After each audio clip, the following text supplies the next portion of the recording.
Have you ever wanted something so badly you were willing to risk everything for it? That's ambition. It drives entrepreneurs, artists, athletes, even leaders of nations. But what happens when ambition goes unchecked? Let me take you back to a myth that's over 2,000 years old, but feels more relevant than ever.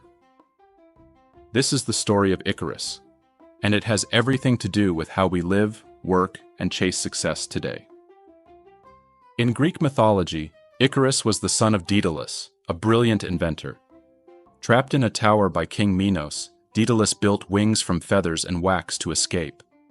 Before they took flight, Daedalus warned Icarus, "Don't fly too high, the sun will melt the wax.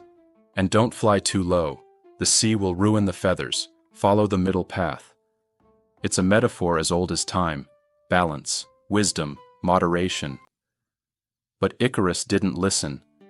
As they soared into the sky, Icarus felt something he'd never felt before: freedom, power, elevation.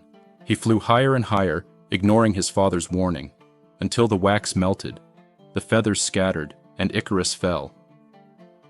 We love stories of rising stars, Silicon Valley geniuses, YouTube creators who blow up overnight, CEOs who grind for 100 hours a week.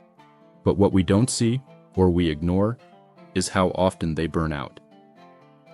Icarus didn't fall because he was weak. He fell because he was too high on success to hear the voice of caution. Sound familiar? Think of the workaholic who ends up in the hospital, the influencer who loses their identity chasing views, the leader whose ego blinds them to betrayal. They all flew too close to the sun. Psychologists today have a word for this: overconfidence bias. It's the tendency to overestimate our abilities, to believe the rules don't apply to us. It's why investors hold losing stocks too long, why entrepreneurs burn through cash thinking they're the exception. Icarus syndrome isn't ancient mythology, it's a very modern disease. Steve Jobs was nearly ousted from Apple in the 1980s for exactly this kind of overreach. Elon Musk, brilliant as he is, has faced backlash for decisions fueled by ego, not always strategy. The lesson here isn't to fly low, it's to fly with self-awareness. Let's go back to Daedalus, the father, the builder, the guide. He wasn't just a genius, he was wise. He knew that true flight required restraint, that freedom without discipline is a trap. In modern terms, Daedalus is the mentor, the coach, the therapist. He's the one saying, pace yourself. Success isn't worth self-destruction.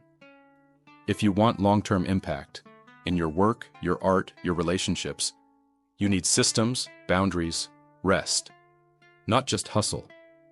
Buddhist philosophy talks about the middle path, the space between extremes, not indulgence, not self-denial, but sustainable balance.